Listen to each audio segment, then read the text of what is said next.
नमस्कार। प्रारंभ पर आप सभी का स्वागत है। मैं अवनीश। दर्शकों, हमारे साथ है बाबा रामदास जी। बाबा रामदास जी का बहुत बहुत स्वागत है। बाबा जी प्रणाम। जय श्री राम। राम राम बाबा जी।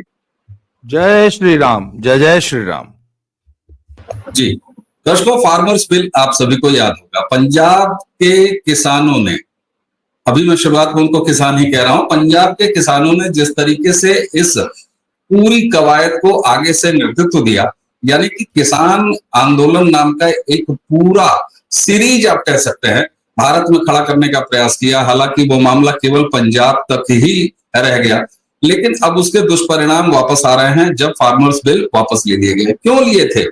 बिचौलियों का ये जो पूरा नेटवर्क है उसी को खत्म करने के लिए। उसके अलावा बहुत सारी और चीजें थी, लेकिन जो पंजाब के किसान जिस तरीके से साल भर से ज्यादा, क्या 2 साल 3 साल 4 साल आप जो भी कह लीजिए, जिस तरीके से आंदोलन के मूड पर सड़क पर बैठे हुए हैं, अब उनकी फसलें भी उसी सड़क पर इधर उधर बिखरने के लायक है। जी हाँ, पंजाब में अब धान की खरीद नहीं हो रही है। बिचौलिए धान की खरीद नहीं कर रहे हैं, यानी किसानों का जो धान है वो अब बिना बिके है। क्या है पूरा मामला? इससे जुड़े हुए और मामले क्या हैं, बाबा रामदास जी से बात करेंगे। सर, आपने कहा कि जैसा हमने भी अभी शुरू में कहा कि पंजाब में धान की खरीदी नहीं हो रही है, इसी से शुरू करते हैं। क्या है पूरा मामला सर? मैं एक शब्द चित्र खींच रहा हूं। कल्पना कीजिए कि एक व्यक्ति एक शराबी अपने घर की रसोई में घुस जाए, पूरी रसोई छीट दे, तितर बितर कर दे, आटा नाली में फेंक दे, चावल दाल सब्जी सब जो है तहस नहस कर दे, चूल्हा तोड़ दे, गैस सिलेंडर की पाइप काट दे, एलपीजी का चूल्हा तोड़ दे, पानी की जो पाइपलाइन है उसको कुल्हाड़ी से काट दे। उसके बाद आधा घंटा बाद अपनी बीवी को गरियाना शुरू करे कि ये इतनी निकम्मी औरत है कि समय से 2 रोटी नहीं बना सकती, मैं भूखा मर रहा हूं और ये औरत मुझे खाना नहीं खिला सकती समय से। ऐसी औरत का मैं क्या करूंगा? ये औरत मेरे खिलाफ षड्यंत्र कर रही है। ये औरत जो है बहुत दुष्ट औरत है, ये निकम्मी है, ये नाकाम है, ये कामचोर है, नालायक है। ऐसे व्यक्ति को आप क्या कहेंगे? सर, सेम हूबहू यही कहानी पंजाब में चल रही है। साल भर आंदोलन करेंगे, सड़क जाम कर देंगे, रेल जाम कर देंगे, और उसके बाद कहेंगे हाय हमारा धान नहीं खरीद रही सरकार। ये कहानी पंजाब में चल रही है सर। अब मैं आपको इसको तफसील से बताता हूं। कहानी ये है सर कि पंजाब में 4 या 5 एजेंसीज हैं जो कुल मिला के चावल, गेहूं और खाद्यान्नों की स्टोरेज करती हैं। पनसप, पनग्रेन और FCI, state warehousing corporation, ये उन संस्थाओं के नाम है। मार्कफेड इत्यादि 5 और भी होंगी, प्राइवेट भी होंगी कुछ। सर, कुल स्टोरेज कैपेसिटी जो है वो 185 लाख मीट्रिक टन है।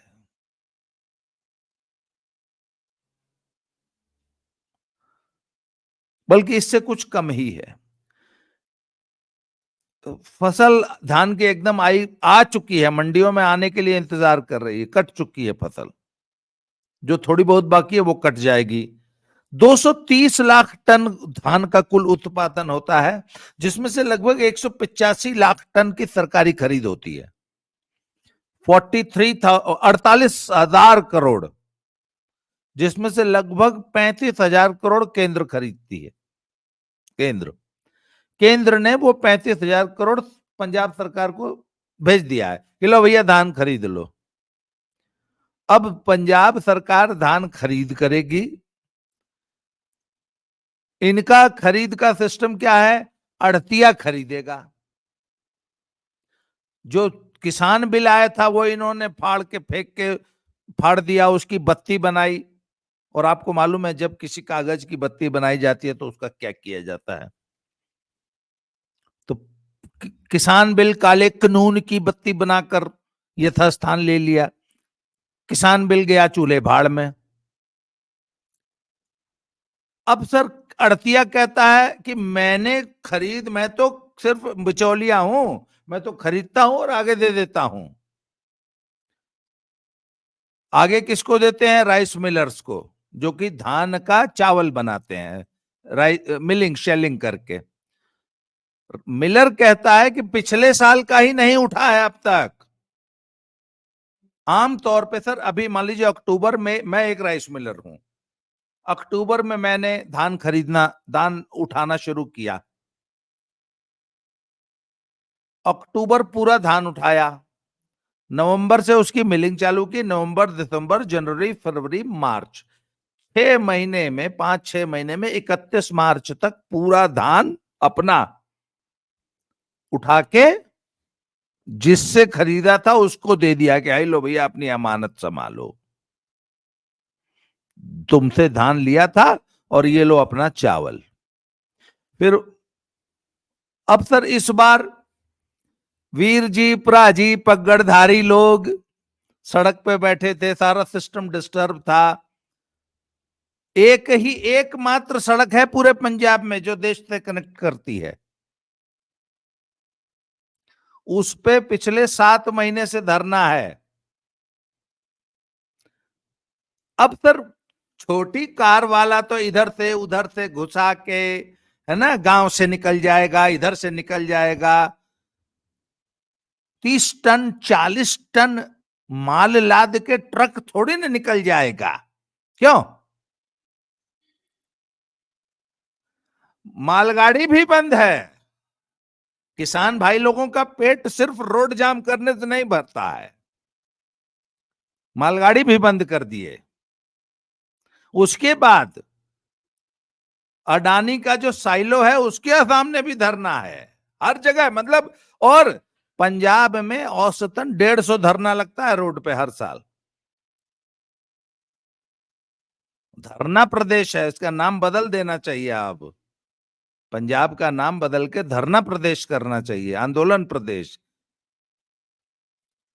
सर ये स्थिति है।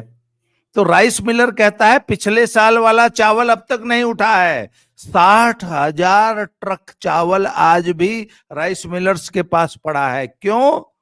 क्योंकि जो एफसीआई समेत जो 4 एजेंसियां हैं ना, पनग्रेन, मार्कफेड, पनसप और स्टेट वेयर हाउसिंग कॉर्पोरेशन, इसमें जगह ही नहीं है रखने की। क्यों? अरे भैया जब एफसीआई माल लेती है तो फिर पीडीएस के और इधर उधर एक्सपोर्ट, इधर उधर से वो पूरे देश में सप्लाई करती है। वो सप्लाई का रास्ता आपने काट रखा है। तो एफसीआई कह रही कि भैया मैं कैसे खाली कर दूं? जी, कहता है गोदाम काहे नहीं खाली हुआ? कैसे खाली करते हैं? रोड पे आप धरना लेकर आके बैठे हैं। बताइए अब क्या जवाब है सर? बिल्कुल बिल्कुल। और बाबा जी कुछ जी बिल्कुल सही है, आपने जो जानकारी दी ये तो स्थिति है, क्योंकि गोदाम खाली नहीं है, स्टोरेज वाले गोदाम पहले से ही भरे हुए हैं। और उसका साफ नतीजा है, जब आप सड़कें घेर के बैठ जाएंगे, जब आप रेलवे ट्रैकों पर बैठ जाएंगे, तो आखिर पीडीएस के लिए कैसे जाएगा। मैं थोड़ा सा एक खाका खींच दूं दर्शकों के लिए। दर्शकों देखिए, जिन राइस मिलों की बात हो रही है और जो पीडीएस के लिए अनाज खरीदती है, चाहे वो चावल हो चाहे वो गेहूं हो, तो सरकार कैसे खरीदती है? जैसे बाबा जी ने अभी बताया कि 35,000 करोड़ ये प्रोविजन केंद्र सरकार ने अपने हिस्से का कर दिया है, जो कि वो पीडीएस से लेती है। अब राइस मिलर अगर 100 क्विंटल चावल अपने यहाँ हलिंग करता है, उसकी मिलिंग अगर करता है, तो 30% उसको लेवी देनी पड़ती है। ये लेवी वो है जो चावल 30 क्विंटल चावल 100 में से वो उठा के सरकार को देगा, ताकि सरकार उसका पीडीएस के तौर पर इस्तेमाल करे। ये एक सिस्टम बना हुआ है। जैसा कि 5 एजेंसी बाबा जी ने अभी बताई, वहां पर कोई भी खाद्यान्न ने स्टोर करने के लिए राज्य सरकार हो या केंद्र सरकार हो, अगर केंद्र सरकार अपने पीडीएस का गेहूं या चावल वहां स्टोर करती है तो बाकायदे किराया देना होता है, और किराया वो लगातार दिया जा रहा है। पीडीएस के लिए वो चावल या गेहूं जो भी रखा हुआ है गोदामों में, वो इस्तेमाल नहीं हो रहा है। क्यों नहीं इस्तेमाल हो रहा है? क्योंकि ट्रैक पे आप बैठे हुए हैं, सड़कों पर आप बैठे हुए हैं। अडानी और कुछ प्राइवेट सेक्टर जो कि कारपोरेट तौर पर वहां पर अनाज भंडारण की बड़ी बड़ी कैपेसिटी डेवलप किए हुए थे। आप सबने देखा कोविड से लेके और बाद के दिनों में वहां किस तरीके से जियो के टावर उखाड़े जाने लगे। वहां अंबानी अंबानी और अडानी का नाम ले लीजिए।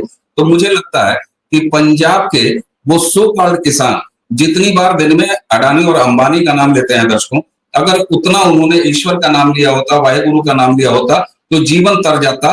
लेकिन आज पाप का गढ़ा, बाबा जी एक रूपक आपने बड़ा वो जो रूपक आपने गढ़ा, ये तो वो वाली बात हो गई सर कि आप मुझ पर ताव देके जिद करके फावड़ा कंधे पर रखे और गए और पूरे गांव की जो सार्वजनिक नाली थी आपने उसको एक जगह बंद कर दी और कही कि अपने दरवाजे के सामने से यानी अपने प्रदेश के सामने से हम तुम्हारा कोई भी रिफॉर्म, चाहे वो किसान बिल का रिफॉर्म हो, चाहे बिजली का रिफॉर्म हो, चाहे कुछ भी हो, हम तुमसे प्यार नहीं करते, हम तुम्हारे विरोधी हैं, हम मोदी तुमसे नफरत करते हैं, इसलिए तुम्हारी किसी भी योजना को नहीं चलने देंगे और पानी आपने रोक दिया पूरे गांव का, कहा मेरे दरवाजे से यानी पंजाब से नहीं बहेगा। स्थिति क्या हुई, आपने जब पानी रोक दिया सर तो आपके आंगन में जो निकल के आता था पानी वो भी आंगन पहले भरा, बरामदा भरा और उसके बाद आपके पिछवाड़े से वो पानी, वो सारी गंदगी आपकी ही फैलाई हुई आपके ही घर से निकल के बाहर आ गई। अब ये साइकिल तो पूरा होता है ना सर, फसल का चक्र एक पूरा होता है और हम सब अब देख रहे हैं कि 2 या 3 फसल चक्र पूरा होने के बाद ओवर फ्लडेड हो गया पंजाब और ये तो अब एक अस्थायी समस्या बन रही है सर। आखिर 60,000 ट्रक लोड खड़े हुए हैं, बट नेचुरल है कि जो राइस मिलर्स के गोदाम अपने हैं वहां पर उनके पास जगह नहीं है क्योंकि सरकार ने अपने लेवी का ही नहीं उठान किया होगा, गोदाम पहले से ही भरे हुए हैं क्योंकि सरकारी अन्न वहां पर स्टोरेज है। अब इसका हल क्या है, गोदाम से तुम निकलने नहीं दोगे और मैं तो ये कहता हूं कि अगर ये गोदाम से पीडीएफ के लिए निकासी होती तो भी इनको बैठ जाना था। ये पीसीएफ और तमाम जो गोदाम है उनके सामने बैठ जाएंगे, ये कहेंगे नहीं साहब न आने देंगे न जाने देंगे। क्या पंजाब अब ये समझने को राजी है कि उसने क्या पाप कर दिया और इसको भुगतेगा कौन और कैसे कैसे भुगतेगा? कुछ इसका सोल्यूशन क्या है? फिर वही मोदी ने षड्यंत्र कर दिया, केंद्र सरकार नहीं कर रही है, फिर वही सगुफा होगा या कुछ समझदारी भी पैदा हो रही है इस समस्या का जो खुद पैदा किया है? सर एक बात बताऊं आपको, किसानों की जितनी भी समस्याएं हैं उन सबका हल उस किसान बिल में था, सबका। माना कि उसमें 1 2 4 10 प्रॉब्लम जरूर रही होंगी, तो सरकार, जब आपको याद होगा सिंघू बॉर्डर पे जब धरना लगा था तो सरकार के साथ इतनी मीटिंग्स हुई, तो सरकार कहती थी कि आइए टेबल पे बैठिए, बताइए समस्या कहां है, वहां ठीक कर देते। बोला ना, बात ही नहीं करनी, पहले फार्म बिल वापस ले लो फिर बात करेंगे। उसने कहा अरे ऐसे कैसे फार्म बिल वापस ले ले, आपको फार्म बिल में किस किस किस बिंदु पर समस्या है वो बताइए। बोले ना, कोई बात ही नहीं करनी, सिर्फ एक बात होगी, फार्म बिल वापस लो। अच्छा, ये वो लोग कह रहे थे जिन्होंने जब फार्म बिल आया था तो भूरी भूरी प्रशंसा की थी, फिर वो चाहे हरसिमरत कौर बादल रही हो, चाहे वो टिकैत का लौंडा रहा हो, कि मेरे बाप का सपना पूरा हो गया, मेरे बाप की आत्मा आज स्वर्ग से फूल बरसा रही होगी। है इनिशियल तो यही था ना सभी किसान यूनियन का। 15 दिन बाद इनको ध्यान आया कि अरे यार ये तो पॉलिटिक्स का बहुत अच्छा अड्डा है, और वो भी सर डीप स्टेट से। सुनिए सर डीप स्टेट का ऑफिशियली, इशारा था। बिल्कुल सर, और ऑफिशियली मैं अगर कह दूं, अगर मैं ऑफिशियली कह दूं तो ये औपचारिक स्टेटमेंट है कि तीनों किसान बिल ये सर्वसम्मति से संसद में पास हुए थे, यानी सभी राजनीतिक पार्टियों ने इसका समर्थन किया था सर। ये सबसे बड़ी बात है, उसके बाद फिर पलटने का पूरा खेल हुआ। अच्छा, तीसरी और चीज सुनिए सर, वो तो किसान बिल का विरोध करना है, ये तो जॉर्ज सोरोस के यहां से आया था रुक्का, क्या किसान बिल का विरोध करो। खैर छोड़िए सर, किसान बिल में एक था कि भैया फसल की कॉन्ट्रैक्ट फार्मिंग, बोने से पहले एक पार्टी आएगी आपके साथ कॉन्ट्रैक्ट करेगी, बाकायदा आपके साथ एक करार करेगी, समझौता करेगी, आपको एडवांस देगी, आपको बीज देगी, खाद देगी, टेक्निकल असिस्टेंस देगी और आपकी फसल खरीदने का कॉन्ट्रैक्ट करेगी कि इस भाव, इस ग्रेड की फसल इस भाव खरीदूंगा, पहला। उसके बाद कोई भी फसल सिर्फ आधार कार्ड, पैन कार्ड दिखा के कोई भी आपकी फसल खरीद सकता है, मंडी लाने की जरूरत नहीं है, आपके खेत से खरीद लेगा। और उसके बाद उस फसल का क्या करना है वो देखेगा, चाहे वो प्राइवेट बायर हो चाहे सरकार हो। और आपके पास एक नहीं 10 बायर होंगे। आज पंजाब का किसान क्यों रो रहा है? अड़तिया माल नहीं खरीद रहा। अगर किसान बिल होता तो अड़तिया ना खरीदे, 10 और खड़े हैं खरीदने वाले। अच्छा, अड़तिया सिर्फ एमएसपी पे खरीदता है, जो सामने वाला हो सकता है वो 100 रुपया ऊपर दे के माल। इंटरनेशनल मार्केट क्या है इस हिसाब से? अरे सरसों का एमएसपी 5200-5400 होता है, बिकती है 8000 रुपया, तो किसान एमएसपी पे देता है? नहीं ना, वो तो ओपन मार्केट में 8000 रुपये बेचता है ना। तो सर ये मक्की सबसे बड़ा एग्जांपल है सर। मक्की की फसल, बाजरा एमएसपी से बहुत ऊपर बिक रही हैं कुछ फसलें। और ये तो फसल चक्र है सर, ये तो मार्केट का चक्र है, कभी अप डाउन होगा। मार्केट फोर्सेस बहुत अंतरराष्ट्रीय कारणों से जो है फसलें जो है महंगी सस्ती होती, खैर छोड़िए। उसके बाद अगला बहुत सबसे इंपॉर्टेंट पॉइंट, सर भंडारण में, राइस मिलिंग में या किसी भी फसल के प्रबंधन में प्राइवेट प्लेयर्स आने थे। फॉर एग्जाम्पल, अडानी ने बहुत बड़े बड़े साइलोज बनाने शुरू किए। एक पानीपत के पास बन रहा था, अरे अडानी हमारी जमीनों पे कब्जा कर लेगा, अडानी सारी की सारी फसल खरीद लेगा, फिर मोनोपोली क्रिएट कर देगा और फिर अपने मनमाने दाम पे बेचेगा। अडानी सबको मार देगा, अकेले फिर पूरे बिजनेस पे कब्जा कर लेगा। अंत में अडानी को एक फुल पेज, फ्रंट पेज विज्ञापन देना पड़ा कि भैया हम गेहूं और खाद्यान्न खरीदने के धंधे में नहीं है, हम खाली साइलो बनाते हैं और उसको एफसीआई जैसी संस्थाओं को किराए पर देते हैं कि अपना माल यहां रख लो। आगे सुनिए सर, साइलो का मतलब होता है कि फुल्ली ऑटोमेटिक प्लांट। आपको खाली ट्रैक्टर ट्रॉली ले जाके उनके यहां खड़ी कर देनी है एक मशीन के आगे, वह मशीन उस ट्रैक्टर ट्रॉली को अपने अंदर पलट लेगी और उसमें लगता है करीब 30 सेकंड। 30 सेकंड में ट्रैक्टर ट्रॉली एक मशीन में खाली हो जाएगी। वहां पे इलेक्ट्रॉनिक कांटा लगा है, आपको पर्ची मिल जाएगी कि आपका इतने टन माल था। फिर उसके बाद उसकी पूरी सफाई वफाई होके, मॉइस्चर चेक होके, सब कुछ करके आपको एक पर्ची मिल जाएगी, भैया इतने रुपए का माल है, 12 या 24 घंटे में, 48 घंटे में पैसा आपके खाते में आ जाएगा। जहां पहले किसान को 4-4 दिन मंडी में पड़े रहना पड़ता था, आज आप ऑनलाइन अपॉइंटमेंट बुक करते हैं और 1 घंटे में माल बेच के अपने घर आ जाते हैं। 1 घंटे में। क्यों? आप अपने तय नियत समय पर पहुंचे, आपने साइलो में अपनी अच्छा, उसके बाद साइलो ऐसी चीज है, ना तो उसमें मॉइस्चर उड़ेगा, ना उसमें चूहे लगेंगे, ना उसमें घुन लगेगा, है ना उसमें चोरी होगी, और ऑटोमेटिक एक बटन दबा देंगे, कंटेनर भर जाएगा, वो मालगाड़ी पे लोड हो जाएगा, मालगाड़ी लेके चली जाएगी। Fully automatic plant. किसानों ने उसको विरोध किया, हम साइलो नहीं लगने देंगे। अब रो रहे हैं हमारा माल रखने के लिए जगह नहीं है। ये तो वही बात होगी ना कि हम रसोई तहस नहस कर देंगे, फिर बोलेंगे बीवी बहुत निकम्मी है, खाना नहीं बनाती।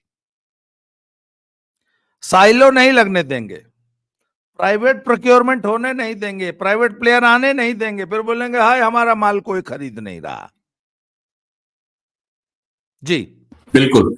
अच्छा सर, जब प्रधानमंत्री ने ये कहते हुए कि हम संभवतः किसानों को समझा नहीं पाए, हालांकि जब वो किसान कह रहे थे, और साफ तौर पर ये अब साफ होता जा रहा है कि किसान का मतलब, ये जो किसान शब्द है ना, ये भी ओवररेटेड शब्द बना दिया गया है पिछले इन तमाम सालों में। हालांकि ये बहुत तगड़ा वामपंथी अप्रोच है सर, जिस तरीके से वामपंथियों ने हर उस शहर को बर्बाद किया, चाहे वो कलकत्ता जैसा हमारा औद्योगिक केंद्र रहा हो, चाहे उत्तर प्रदेश का कानपुर रहा हो, बहुत बड़े उदाहरण बिखरे पड़े हैं। ये सबसे पहले वहां धरना अनशन प्रदर्शन का माहौल बना के इन्होंने कानपुर जैसे शहर को, जो इंडस्ट्रियल सिटी थी, उसको बर्बाद कर दिया। ये एक मोडस ऑपरेंडी है। मुझे लगता है कि इन तमाम सालों में पंजाब में भी जो हर बात बात पर धरना, ये जो एक कल्चर आया है, ये पूरी तरीके से लेफ्ट का मोडस ऑपरेंडी है, जो वहां पर बहुत अच्छे तरीके से ऑपरेट हो रहा है। पहला, प्रधानमंत्री ने जब कृषि बिल वापस लिया था तो उन्होंने एक बात कही थी कि शायद हम समझा नहीं पाए, पंजाब के लोगों को ही समझा नहीं पाए, इसलिए क्योंकि किसानी के नाम पर आंदोलन कर रहे इन पंजाब के लोगों के अलावा पूरे भारत से इनको कहीं से भी एक पैसे का समर्थन नहीं है।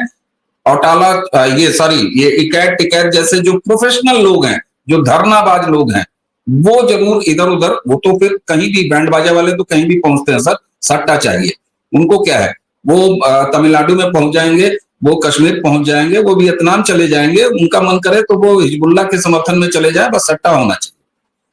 क्या आपको ऐसा लगता है कि आज जब समझने की बारी आ गई है, खुद अपने पाप निकल के बाहर आ रहे हैं, आज किसान और उनका अनाज दोनों सड़कों पर मारे मारे फिरने के लिए बाध्य हैं पंजाब में, प्रधानमंत्री ने जो बात कही थी कि हम समझा ना पाए, समझ पैदा हो पाएगी सर? या प्रधानमंत्री को वापस नहीं लेना चाहिए था? हम सब खिलाफ थे, पूरा देश खिलाफ था, पूरे देश के किसान खिलाफ हैं, सेंटिमेंट खिलाफ है कि बिल्कुल नहीं, कृषि बिल वापस होने चाहिए। एक कोई ऐसा राज्य जिसके पीछे कभी खालिस्तानी दिख जाते हैं, और साहब क्यों ना कहा जाए, कंगना राणावत ने क्या ऐसी बात कही, आपके सच का कोतड़ा पकड़ लिया तो आप बहुत परेशान हो गए। भारतीय जनता पार्टी की राजनीतिक मजबूरी होगी, लेकिन मुझे लगता है कि कंगना राणावत ने उन धरनाबाज किसान जो कि किसी के उकसावे पर आके, किसी प्लानिंग के तहत, मोदी से विरोध नफरत के राजनीति के तहत सड़कों पर बैठे हुए हैं, कंगना राणावत जैसे लोगों ने बिल्कुल सही पहचाना है। प्रधानमंत्री जो कहते हैं हम समझा नहीं पाए, अब इनके समझ में आएगा सर, या मान लिया जाए कि खाली है स्थान? सर, सोते आदमी को जगाया जा सकता है, जो सोने का नाटक कर रहा है उसको कैसे जगा लेंगे आप? जो जॉर्ज सोरोस के इशारे पर आंदोलन कर रहा है उसको कैसे समझा लेंगे? वो एकदम सही काम कर रहा है, उसने आंदोलन करने के पैसे लिए हैं, वो देश विरोधी ताकतों के साथ मिलकर आंदोलन कर रहा है। सर, ये काम 20 साल तक मेधा पाटकर करती रही, अरुंधति रॉय करती रही कि देश में कोई भी बड़ा प्रोजेक्ट आ जाए उसका एनवायरनमेंट के नाम पे, इसके नाम पे, उसके नाम पर नहीं होने देना है। एक मिनट, आज अडानी को बोल दो, आज आप किसान बिल के तहत अब तक कम से कम 100 एथेनॉल के प्लांट लगते, 100, कम से कम बड़े बड़े 100 साइलो, 100 पंजाब में खुल गए होते, क्योंकि सारी दुनिया के प्राइवेट प्लेयर जो है, पर नहीं, हम अपनी जमीन नहीं देंगे, तब रेल लाइन डालनी है, हम अपनी जमीन नहीं देंगे, सड़क बनानी है, हम अपनी जमीन नहीं देंगे, साइलो बनाना है, हम अपनी जमीन नहीं देंगे, साइलो बन गया है, नहीं, हम अपनी फसल साइलो में रखने के लिए अडानी को नहीं देंगे। तो जब यही एटीट्यूड है, प्राइवेट प्लेयर आपकी फसल खरीद सकता है, नहीं, हम अपने किसी प्राइवेट प्लेयर को नहीं घुसने देंगे, फिर बोलेंगे अड़तिया नहीं खरीद रहा है, क्या करे, हाय मर गए। तो ये तो एटीट्यूड है, कैसे समझा लेंगे मोदी?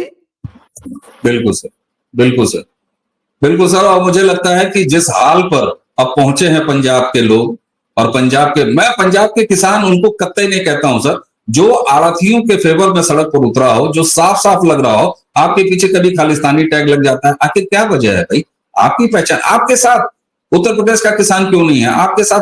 पंजाब के अलावा मैं कहता हूं आपके बगल हिमाचल का किसान आपके साथ क्यों नहीं है? क्यों नहीं है आपके साथ? हालांकि आपने तमाम जगह नकारात्मकता, और बाबा जी आपने जो बात कही ना, कुछ नाम आपने ले लिए, अरुंधति राय का नाम ले लिया, मेधा पाटेकर का नाम ले लिया, बिल्कुल सही है सर, कहीं बात बनना है तो खड़े हैं जाए। ये ममता बनर्जी जो आज इंडी गठबंधन की सबसे बड़ी अपने आप को जो है वो जमहूरी कहती हैं, और उसके बाद मोदी से नफरत के नाम पर दुनिया की राजनीति करती हैं, आज विपक्ष की सबसे बड़ी चेहरा बनने की कवायद में है साहब। यही ममता बनर्जी है, इनको सिंगूर याद होगा, जहां से ममता बनर्जी की राजनीति चटकी थी। तो ये पुराना मोडस ऑपरेंडी है सर। मैंने जैसा पहले ही कहा कि ये वामपंथियों का बड़ा चिर परिचित पुराना अंदाज है कि जहां जो चीज फ्लरिश कर रही हो, जो चीज आगे बढ़ रही हो, उसको बर्बाद करो। पंजाब में किसानी आगे बढ़ रही थी, आगे बढ़ रही थी, वहां की मेन ताकत थी, उसको बर्बाद करो। छोटे मोटे इंडस्ट्री तो वैसे ही बर्बाद हो जाएंगे। और राहुल गांधी के नेतृत्व में सर कांग्रेस और कांग्रेस का पूरा इकोसिस्टम, एनडी गठबंधन की जहां जहां सरकारें हैं, राज्य सरकारों को आर्थिक रूप से कंगाल करो, बदहाल करो, भारत की प्रगति में बाधक बनो। मोदी विरोध में इनका ये एजेंडा है। जी बाबा। पंजाब की एक बहुत बड़ी शिकायत रही है कि हमारे यहाँ इंडस्ट्री नहीं आती। पहली बात तो हर 5वें साल तो तुम्हारा खालिस्तान का जिन्न बोतल से बाहर आ जाता है। हर 15वें दिन कोई धरना लग जाता है। तो कौन एक डिस्टर्ब्ड स्टेट में यूथ तुम्हारा सारा का सारा उठ के बाहर चला जा रहा है। देखिए ना, पंजाब की बर्बादी के जो रेसिपी बताई जाए ना, कि किसी राज्य को बर्बाद करना हो तो उसकी एक रेसिपी है। ठीक बात है, बिल्कुल सर, बिल्कुल। तो सर ऐसे में कौन इंडस्ट्री लगाएगा? तो सुखबीर बादल बोले कि नहीं नहीं, हमारे यहाँ इंडस्ट्री इतने लगते, हम तो लैंडलॉक्ड स्टेट है, हमारे पास पोर्ट नहीं है, हमारे पास बंदरगाह नहीं है, हमारे पास शिपिंग नहीं है। तो उन्होंने कहा साहब हमको जो है आप ड्राई पोर्ट दे दीजिए। ड्राई पोर्ट माने एक तो इंटरनेशनल के लिए इंटरनेशनल कार्गो, इंटरनेशनल हवाई जहाज का एक है, प्लस ड्राई पोर्ट मतलब रेल और ट्रकों द्वारा कंटेनर्स की ट्रेनें लाद लाद के जो है बाय ट्रेन ट्रांसपोर्टेशन। तो उसके लिए सर अडानी ने एक ड्राई पोर्ट बनाया किला रायपुर नामक एक स्थान में। इस वक्त 2 ड्राई पोर्ट्स हैं, जो कि एक है फिल्लौर में और एक है ढंडारी कला में। ये सब लुधियाने के इर्द गिर्द हैं। तीसरा अडानी ने बनाया था किला रायपुर में। सर वहां पे 1.5 साल उनके गेट पर धरना चलता रहा, ड्राई पोर्ट के गेट पर। अडानी ने ड्राई पोर्ट बंद कर दिया। बिल्कुल कर लेगा सर। देखिए, हमारा गेहूं चावल बाहर नहीं जा रहा। अरे कैसे जाएगा? ड्राई पोर्ट तुमने खुद बंद कर दिया अपना। बिल्कुल सर, मैंने इसीलिए कहा कि आपने गांव की नाली बंद की। गांव की नाली तो बंद हुई साहब, लेकिन आपके अपने घर का परनाला जो बाहर निकल के उसी नाली से जाता था और आपका घर साफ सुथरा रहता था, आपका परनाला भी बंद हुआ। आपके आंगन में टटियां और शीट ये तैर रहे हैं आपके बरामदे से होके, अब आपके पिछवाड़े से आपकी करनी की तरह बाहर आ रहे हैं। मुझे लगता है बाबा जी कि आपने जिस विस्तार से इस सारी समस्या को, ये सारा अब तो ये ऐसा लग रहा है कि जैसे round round round and star, round round round and star. अब ये ऐसा चक्रव्यूह जिसमें खुद पंजाब के किसान आढ़तियों की बचाव करते करते, मोदी का विरोध करते करते और मोदी से नफरत करते करते आज इस हाल में पहुंच गए हैं। अब एक बार फिर चीख पुकार इनके इकोसिस्टम की मचेगी कि हाय मोदी देख लो, हमारा कनक जो है वो सड़क पे है, हमारा धान वो सड़क पे है। एक चीज और भी है सर, ये अपनी जमीन बेच देंगे और कनाडा का वीजा लगवा देंगे बेटे के लिए, लेकिन किसी डेवलपमेंट के काम के लिए हमारी जमीन चली गई। ये ठेठ वामपंथी मोडस ऑपरेंडी है जो पंजाब में ऑपरेट हो रहा है। बाबा जी आपने विस्तार से हमें इस बारे में जानकारी दी। ये आप मजे की बातें देखिए, अभी तक स्थापित मीडिया में इस खबर की कोई चर्चा नहीं है। और मैं दावा करता हूं बाबा जी, जिस दिन किसी स्थापित मीडिया में, किसी भी मेन स्ट्रीम जो सेक्टर 16 वाली मीडिया है, जो लुटियन मीडिया है, इसमें चर्चा भी होगी तो यही होगी, बर्बाद हो रहे हैं पंजाब के किसान, सड़क पर है उनका अनाज, नहीं खरीद रही है सरकार। ये ब्रेकिंग ही बनाई जाएगी और उसके बाद फिर एक बार मुहर्रम के फातेह, नवाखानी और तबर्रे सड़कों पर पढ़े जाएंगे। हम इसके लिए फिर से तैयार हो जाए। किसान, सो कॉल्ड किसान आंदोलन के लंगरों में एक बार फिर देशी घी और शराब के परनाले बहने की नौबत बहुत जल्दी होगी देश के सामने। बाबा जी आपको बहुत बहुत धन्यवाद। दर्शकों इसी के साथ हमें और बाबा जी दोनों को आगे दीजिए। नमस्कार।